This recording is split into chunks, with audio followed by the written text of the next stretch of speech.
Assalamu alaikum and hi friend. Welcome to my kitchen by Fasa. எல்லாரும் நலமா இருப்பீங்கன்னு நினைக்கிறேன். இன்னொரு வீடியோவில் எல்லாரையும் சந்திக்கிறதுல சந்தோஷம். இன்றைக்கும் வீடியோ வந்துட்டு என்னோட வளமையான ருட்டீனோட கொஞ்சம் ரேண்டம் கிளிப்ஸ் அந்த மாதிரி சேர்த்து எடிட் பண்ணிக்கிறேன். இன்றைக்கு வீடியோ எப்படி இருக்குதுன்னு பார்ப்போம்.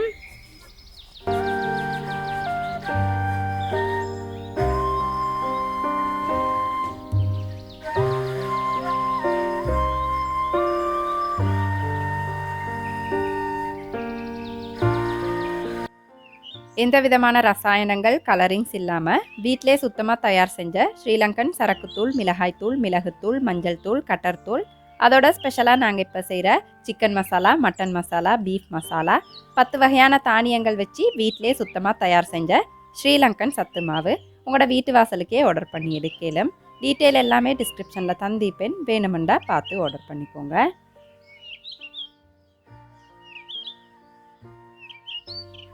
நான் எப்பயுமே இந்த முட்டை வச்சு டிஷ்ஷஸ் செஞ்சுட்டு அந்த முட்டைக்கோதை வீச மாட்டேன். அடுப்பு கட்டில் அப்படியே காய வச்சு அதுக்கப்புறம் நல்லா அதை வெயிலில் காய வச்சு அரைச்சி பவுடர் பண்ணிவிட்டு இண்டோ பிளான்ஸ் இருக்குது இல்லையா, உள்ளுக்கு வளர்க்குற பிளான்ஸ் எல்லாத்துக்கும் உரமாக போட்டுக்குவேன். வெளியிலையும் நல்லா தேவைப்படுற பிளான்ஸுக்கு உரமாக சேர்த்துக்குவேன். இன்ஷால்லா ஏலும் அப்படின்னு சொன்னால் முயற்சி செஞ்சு பாருங்கள். வீட்டில் இருக்கிற மிச்சம் பெண்கள்ட நினைவு என்னன்னு சொன்னால் கிச்சன் ஆகட்டும், ஹோல் ஆகட்டும், பெட்ரூம் ஆகட்டும், வீட்டில் உள்ள எல்லா இடத்துலையும் நல்லா அழகான சாமான் வச்சு நீட்டாக அழகாக டெக்கரேட் பண்ணி வைக்கணும் அப்படின்ட்டு தானே. ஆனால் அதுக்கு சீப் அண்ட் பெஸ்ட்டான சாமான் கிடச்சிச்சு அப்படின்டா அதை விட சந்தோஷம் வேறு எதுவுமே இருக்காது. சாமான் மட்டும் இல்லை, எங்களோட உடைகளும் தான் எங்களுக்கு சீப் அண்ட் பெஸ்ட்டாக ஒரு இடத்துல கிடைக்கிது அப்படின்டா அழகாக உடுத்துக்கிறதுக்கு எல்லாருக்கும் ஆசை தானே என்ன. அப்போ அப்படி சாமான் எப்போவுமே சொல்லுவாங்க இல்லையா, நல்லா தேடி எடுத்தால் தான் சீப் அண்ட் பெஸ்ட்டாக எங்களுக்கு தேடி கேளும் அப்படின்னு சொல்லி. அப்போ இப்போ இருக்கிற இந்த பிஸி லைஃப்பில் அப்படி ஒரு சாமான் தேடி போய்ட்டு எடுக்கிறதுன்றது கொஞ்சம் கஷ்டமான விஷயந்தான். அது ஜஸ்ட் ஒரு கிளிக் மூலமாக உங்களுக்கு கிடைக்கிது அப்படின்னா நீங்கள் அந்த சான்ஸை மிஸ் பண்ணுவீங்களா? அப்போ நீங்கள் இந்த ஆப்பர்ச்சுனிட்டியை யூஸ் பண்ணிப்பீங்க அப்படின்னு நினைக்கிறேன். Best new fashion WhatsApp platform மூலமாக சீப் அண்ட் பெஸ்ட்டான ரீசனபிள் ப்ரைஸுக்கு உங்களுக்கு தேவையான வீட்டுக்கு தேவையான எல்லா பொருட்களையும் கொடுக்குறாங்க அப்படின்னு சொன்னால் எவ்வளோ ஒரு நல்ல விஷயம் என்ன. அப்போ நான் அவங்களோட இந்த ப்ராடக்ட்ஸ் தான் ஸ்க்ரீனில் ஷேர் பண்ணிட்டிருக்கிறேன். இது அவங்களோட ஐட்டம்ஸில் சில பலதுகள் மட்டுமே. இவங்கள்ட்ட எக்கச்சக்கமான யூனிக் கலெக்ஷன்ஸ் நிறையவே இருக்குது. அதில் ஒரு குட்டி லிஸ்ட்டை உங்களோட ஷேர் பண்ணிக்கிறேன். ஐலண்ட் வைட் பார்த்தீங்கன்னா இவங்களோட டெலிவரி சர்வீஸ் பர்ஃபெக்டாக இருக்கிறதுனால ஜஸ்ட் ஒரு கிளிக் மூலமாக உங்களுக்கு தேவையான பெஸ்ட்டான பொருளை உங்களோட வீட்டு வாசலுக்கே உங்களுக்கு ஆர்டர் பண்ணி எடுத்துக்கேலும். இன்ஷால்லா கட்டாயம் முயற்சி செஞ்சு பாருங்கள்.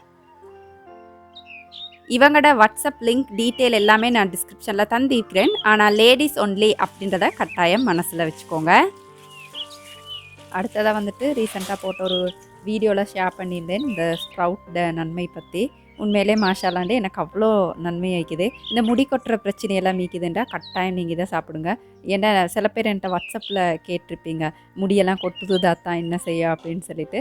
ஒன்ஸ் அ வீக் மாதிரி இந்த ஸ்ப்ரவுட் என்ன சரி தானியத்தோட கடலை கவுப்பி பயர்ட ஸ்ப்ரவுட் சேர்த்துக்கோங்க.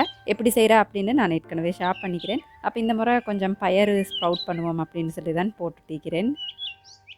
இன்றைக்கி சனிக்கிழமை, அப்போ நைட்டுக்கு கொஞ்சம் சிக்கன் ரோஸ்ட் செய்வோம் அப்படின்னு சொல்லி கற்பூரவள்ளி இலைகள் பறிச்சிட்டிக்கிறேன். என்னோட ஹஸ்பண்டுக்கு சிக்கன் ரோஸ்ட் அண்ட் ஆட்டாமா சப்பாத்தி அவ்வளோ விருப்பம்.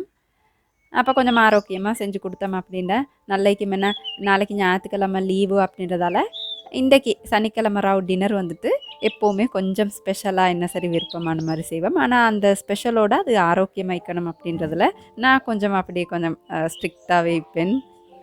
அப்போ இந்த சிக்கன் ரோஸ்ட் பண்ணுறதுக்கு தான் இந்த வெள்ளைப்பூடெல்லாம் முறிச்சிட்டு மிக்சியில் கொஞ்சம் வெள்ளைப்பூடு, பச்சை கொச்சிக்காய் சேர்த்துக்கோங்க. நான் நீர் கொச்சிக்காய் சேர்த்திக்கிறேன். அதோட கற்பூரவள்ளி இலைகள் உங்களுக்கு விருப்பம்டா சேர்த்துக்கலாம், இல்லாட்டி விட்டுலாம். கருவேப்பிலை சேர்த்துக்கோங்க, இஞ்சி துண்டு சேர்த்துக்கோங்க. சேர்த்து எல்லாத்தையும் நல்லா அரைச்சி எடுத்துடணும். அரைச்சிட்டு இப்போ இதிலே தேவையான மசாலாவெல்லாம் சேர்த்துக்கணும். நான் ஏற்கனவே சிக்கன் ரோஸ்ட் ரெசிபி ஒன்று ஷேர் பண்ணிக்கிறேன். அதிலே நான் இதில் தயிர் போட்டு செய்கிறேன். அவ்வளோதான் வித்தியாசம். உங்களுக்கு டீட்டெயில்டாக வேணும் அப்படின்னு சொன்னால் அந்த வீடியோட லிங்க்கை டிஸ்கிரிப்ஷனில் தாரேன்னு பார்த்துக்கலாம். இதுக்கு கொஞ்சம் மஞ்சள் தூள், கொச்சிக்காத்தூள், சரக்குத்தூள், மிளகுத்தூள், அவ்வளோதான், வேறொன்றும் தேவையில்ல. உப்பு, அதுக்கப்புறம் தேசிக்காய் புளி. அளவுகள் எல்லாம் நான் டிஸ்கிரிப்ஷனில் தந்திக்கிறேன், வேணும்னா பார்த்துக்கோங்க. எண்ணெயும் உங்களுக்கு தேவையான அளவு சேர்த்துக்கலாம். சேர்த்து எல்லாத்தையும் நல்லா மிக்ஸ் பண்ணிக்கணும். உங்களுக்கு தேவைண்டா தயிர் சேர்த்துக்கலாம், இல்லாட்டி விட்டுறோ மேலும். தேவையான அளவு தேசிக்காய் புளியும் சேர்த்துக்கோங்க. தயிர் வந்துட்டு ஆப்ஷனல், உங்களுக்கு விருப்பம் அப்படின்னா சேர்த்துக்கலாம், இல்லாட்டி ஸ்கிப் பண்ணிடலாம். நான் இன்றைக்கி வந்துட்டு சிக்கன் பீசஸ் எல்லாமே இப்படி லெக் பீசஸ் தான் எடுத்துக்கிறேன். நல்லா க்ளீன் பண்ணிவிட்டு வேணும் அப்படின்னா குட்டி குட்டி கட்ஸ் போட்டுக்கோங்க. அப்படி இல்லாட்டி கட்டாயமாக ஃபோக் கரண்டி வச்சு நல்லா குத்தி விட்டுறணும். அப்போ தான் அந்த உப்பு புளியெல்லாம் சதையுளுக்கும் நல்லா பிடிக்கும். இப்படி நல்லா பிரட்டிட்டு ஃப்ரிட்ஜில் குறைஞ்சது 4 ஹவர்ஸ், கூடினது வந்துட்டு ஒரு 8 ஹவர்ஸ் வச்சிங்க அப்படின்னா நல்லா டேஸ்ட் ஆகிக்கும். அதோட இன்றைக்கி சிக்கன் ரோஸ்ட்டோட சாப்பிட நான் எப்பயும் மாதிரி சப்பாத்தி தான் செஞ்சுட்டிக்கிறேன். இது பெரிய ரெசிபியெல்லாம் ஒன்றுமில்லை. நான் என்ன ஒன்றுமே போட மாட்டேன். உப்பு ஆட்டாமல் அதுக்கப்புறம் கொஞ்சம் தண்ணி தேவையான அளவு, அவ்வளோதான். அப்போ அதை பிசைஞ்சு வச்சுட்டு இப்போ கொத்தமல்லியெல்லாம் காய போட்டிக்கிறேன் இல்லையா, அப்போ அதை எடுக்கணும். மந்தியாயினத்துக்கு அப்புறம் இன்றைக்கி வந்துட்டு நல்லா வெயில் புழுந்து இருந்துச்சு. அதோட இந்த பிஆர் எப்படி எடுக்கிற அப்படின்ட்டு உங்களுக்கு வேணும்டா கேளுங்கன்னு போன வீடியோவில் நான் ஷேர் பண்ணியிருந்தேன். நிறைய பேர் எனக்கு கமெண்ட் பண்ணி பிஆர் எடுக்கிறத பற்றி சொல்லியிருந்தீங்க. அதை வந்துட்டு ஸ்டெப் பை ஸ்டெப்பாக நான் வந்துட்டு குட்டியாக சொல்கிறேன். உங்களுக்கு டீட்டெயில்டாக வேணும்டா என்னட்ட கமெண்ட்டில் சொல்லுங்கள். இன்ஷால்லா இனி வரும் வீடியோஸில் நான் ஒன்றா சேர்த்துக்கிறேன். ஃபஸ்ட்டாக பிஆர் எடுக்கிறதுக்கு வந்துட்டு உங்களோட பிரதேச செயலகம் மிக்குது இல்லையா, ஏஜி ஆஃபீஸ் அப்படின்னு சொல்லுவோம். அதில் ஒரு அப்ளிகேஷன் எடுக்கணும். நீங்கள் பிஸ்னஸ் இப்படி ஸ்மால் பிஸ்னஸ் ஒன்று செய்கிறீங்க அப்படின்னு சொன்னால் ஒரு அப்ளிகேஷன் தருவாங்க. அது 3 மொழிகள்லேயும் மிக்கும். அப்போ உங்களோட பேரை நீங்கள் க்ளீனாக டிசைட் பண்ணிவிட்டு அதை ஃபில் பண்ணணும். அந்த அப்ளிகேஷனை ஃபில் பண்ணிவிட்டு உங்களோட பிரதேசத்தில் இருக்கிற பிராதேசிய சபாவை அப்படின்னு சொல்கிற பிரதேச சபைக்கு நீங்கள் வந்துட்டு சப்மிட் பண்ணணும். அங்கே சின்ன ஒரு அமௌண்ட் உங்களுக்கு சல்லி கட்ட வேண்டி வரும்.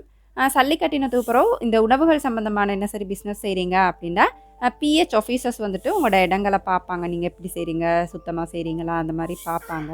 பார்த்துட்டு அவங்களுக்கு வந்துட்டு திருப்தியாக இருந்துச்சு அப்படின்னு சொன்னால் அந்த பிரதேச சபை மூலமாக உங்களுக்கு ஒரு வியாபார அனுமதி பத்திரம் தருவாங்க.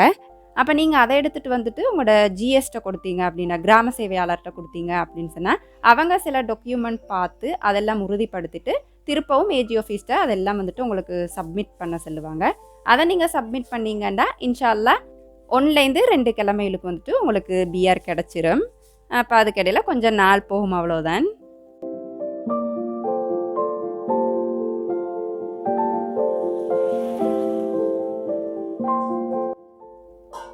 கோழியை நான் வந்துட்டு ஒரு 8 ஹவர்ஸ் ஊற வச்சு இப்படி வெளியே வச்சிருந்தேன்.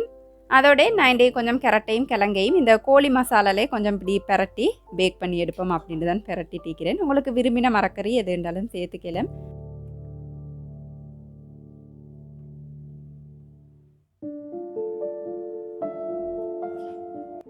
சிக்கனை நீங்கள் வளமையாக பேக் பண்ணுற மாதிரி பேக் பண்ணிக்கணும். இப்படி கிரில்ல வச்சு 2 பக்கமும் நல்லா பரட்டி போட்டு அப்படி பேக் பண்ணி எடுத்துடணும், அவ்வளோதான். அவன் இல்லை அப்படின்னு சொன்னால் நீங்கள் பேன்லேயே வந்துட்டு நல்லா பரட்டி உங்களுக்கு விரும்பின அளவு நல்லா முருகுற வரைக்கும் ரோஸ்ட் பண்ணி எடுத்துக்கலாம். என்ன உங்களுக்கு எக்ஸ்ட்ராவாக தேவை அப்படின்னு சொன்னால் பேக் பண்ணி டீக்கக்கலே உங்களுக்கு ப்ரஷ் பண்ணி விடலும். நான் வந்துட்டு அப்படி ப்ரஷ் பண்ணுறல்ல, அந்த ஊற்றின எண்ணெயிலே ரோஸ்ட் பண்ணி எடுத்துருவேன். நான் எப்போவுமே சிக்கன் ரோஸ்ட்டை செய்கிறேன் அப்படின்னு சொன்னால் ஒரு 5 மணிலேருந்து செய்ய ஸ்டார்ட் பண்ணிடுவேன். அப்போ சரியாக மஹ்ரிப் தொழுகிறதுக்கு வந்துட்டு எல்லாம் செஞ்சு முடிஞ்சு நிம்மதியாக தொழுது ஓதி எல்லாம் செய்யலும் அது சுட்டி. அப்போ இந்த சப்பாத்தியையும் சுட்டு வச்சுட்டோம் அப்படின்னு சொன்னால் லேஸ் ஐக்கும் அப்படின்ட்டு அதோடய சேர்த்து அப்படியே செஞ்சுட்டிக்கிறேன். அதே நேரத்தில் இந்த வெஜிடபிள்ஸ் வந்துட்டு நல்லா பேக் ஆகிச்சு, பார்க்கக்கலே நல்லா யம்மி ஆகிக்குது இல்லையா. அப்போ அதையும் எடுத்து வச்சுட்டு சிக்கனை வந்துட்டு நீங்கள் இடையில பார்த்துக்கோங்க. எந்த நேரமும் பெரட்ட தேவையில்ல. ஒரு பக்கம் நல்லா ரோஸ்ட் ஆகினதுக்கு அப்புறம் அடுத்த பக்கம் பெரட்டினீங்க அப்படின்னா நிறைய பெரட்ட தேவையில்ல. ஒரு 2 தாக்கு பெரட்டக்கலே நல்லா ரோஸ்ட் ஆகிடும். இப்போ பாருங்கள், என்ன மேலால் நல்லா ரோஸ்ட் ஆகிக்குது. அதுக்கப்புறம் நான் இப்படி பெரட்டி இந்த துண்டையும் கொஞ்சம் ரோஸ்ட் பண்ணணும், அவ்வளோதான்.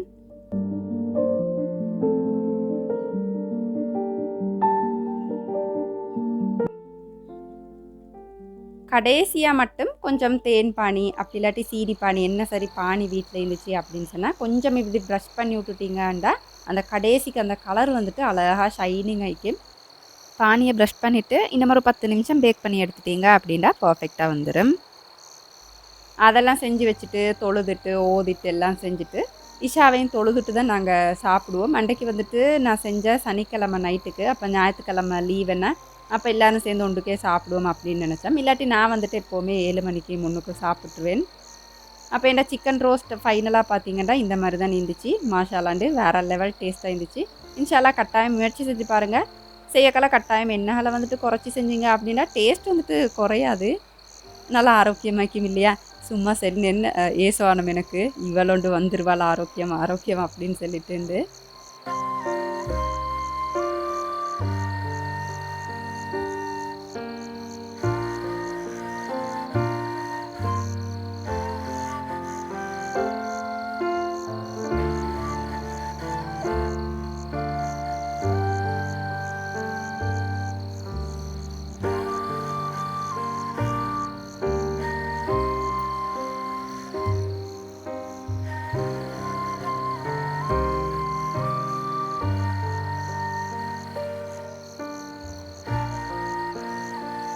சாப்பிடெல்லாம் முடிஞ்சிட்டு எல்லாம் க்ளீன் பண்ணி வச்சுட்டு தூங்குவோம் அப்படின்னு சொல்லி தான் கழுவி தீக்கிறேன்.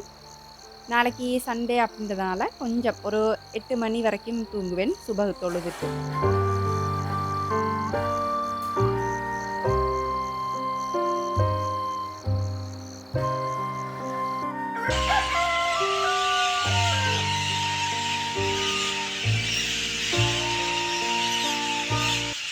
இப்போ நீங்கள் பார்க்குறது ஞாயிற்றுக்கிழமை ஒரு 8 மணி அந்த மாதிரி இருக்கும். ஏன்னா ஞாயிற்றுக்கிழமை மட்டும்தானே லீவு. அப்போ அந்த நாள் மட்டும்தான் 8 மணி வரைக்கும் தூங்கிலும். மற்ற நாளைக்கெல்லாம் வந்துட்டு சுபஹ் தொழுதோடய லஞ்ச் செய்யணும், அந்த மாதிரி வேலை செய்யணும், ஸ்கூல் அனுப்பணும். அப்போ கிச்சனுக்கு வந்துடுவேன். அப்போ அன்றைக்கு சிம்பிளாக ஒரு எக் நூடுல்ஸ் செய்வோம் அப்படின்னு தான் வெஜிடபிள்ஸ் கட் பண்ணிட்டிருக்கிறேன். எப்போவுமே ஞாயிற்றுக்கிழமை ஆயிடுச்சு அப்படின்னு சொன்னால் இந்த கடலை கவுப்பி பயிறு அந்த மாதிரி தான் நான் வைப்பேன். அப்போ இன்றைக்கு கொஞ்சம் இந்த நூடுல்ஸ் செய்வோம் அப்படின்னு நினச்சேன். மகளுக்கும் அந்தண்டு வந்துட்டு சிங்கள கிளாஸ் இருந்துச்சு. அப்போ அவளையும் ரெடி பண்ணி சாப்பாடை கொடுத்துட்டோம் அப்படின்னா அவள் சாப்பிட்டு போய்த்துடுவாள். இந்த நூடுல்ஸ் ரெசிபி எல்லாருக்கும் தெரியும் அப்படின்றதால நான் உங்களோட ஷேர் பண்ணலை. சும்மா ஜஸ்ட்டு இந்த கேரட் கிழங்கு அதுக்கப்புறம் முட்டை வெங்காயம் அந்த மாதிரி போட்டு அரிசிமா நூடுல்ஸ் முக்கியமாக உங்கள்கிட்ட செல்லணும். அரிசிமா நூடுல்ஸ் தான் செஞ்சுட்டேன். டீயெல்லாம் குடிச்சிட்டு ஹஸ்பண்ட் எல்லாம் வந்து கொஞ்சம் லேட்டாகி தான் சாப்பிடுவாங்க. நான் செஞ்சு வச்சுட்டேன் அப்படின்னா அவங்களுக்கு பசி வரக்கல அவங்க எடுத்து சாப்பிட்ருவாங்க.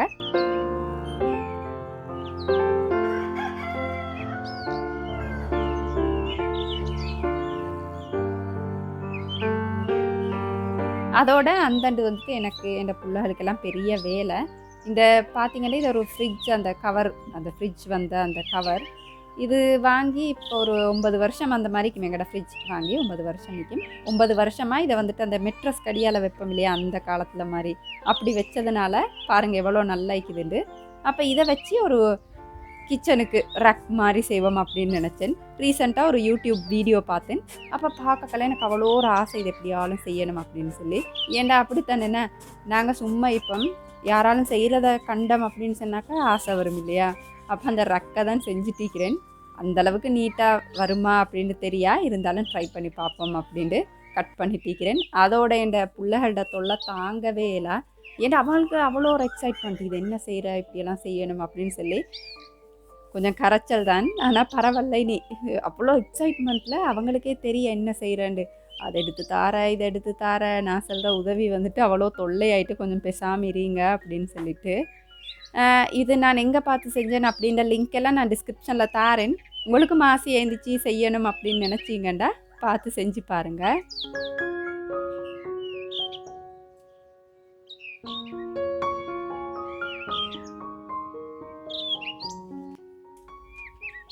இந்த கிஃப்ட் பேப்பரெல்லாம் வந்துட்டு வீட்டில் ஈந்துச்சு எனக்கு.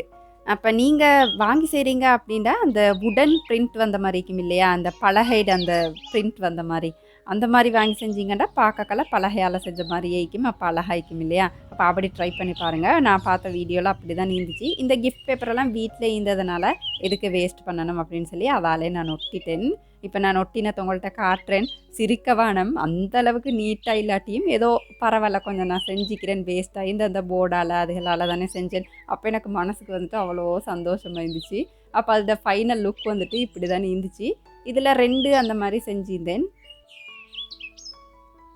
உங்களுக்கு விரும்பின மாதிரி பாட்டில்ஸ் வைக்கலாம். நல்ல உறுதியாகிது. இது 2 கார்ட்போர்ட் வச்சு ஒட்டி செய்கிறோம் இல்லையா, கிளாஸ் பாட்டில்ஸ் அந்த மாதிரி கூட உங்களுக்கு வச்சுக்கலாம்.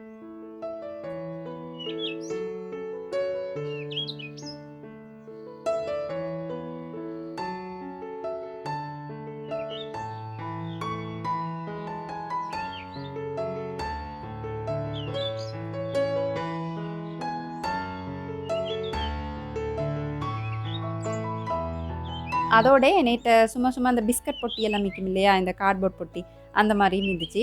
அப்போ அதுக்கு மகள்கிட்ட பழைய டிஷர்ட்டை இந்த மாதிரி போட்டு இப்படி ஒரு சாமான் ஒன்று செஞ்சிருந்தேன். கொஞ்சம் பார்க்கல நீட்டிலாம் மீக்கும், அப்போ கொஞ்சம் கணக்கு எடுக்க வேணாம். ஆனால் சாமான்கள் எல்லாம் அடுக்கி வைக்கக்குள்ள பார்க்கல அழகாக இருந்துச்சு. இதிலே உங்களுக்கு வந்துட்டு புள்ளைகள்ட என்ன சரி குட்டி குட்டி உடுப்பு இப்படி அடுக்கி வைக்கிறதுக்கு அந்த மாதிரி யூஸ் பண்ணிக்கலாம்.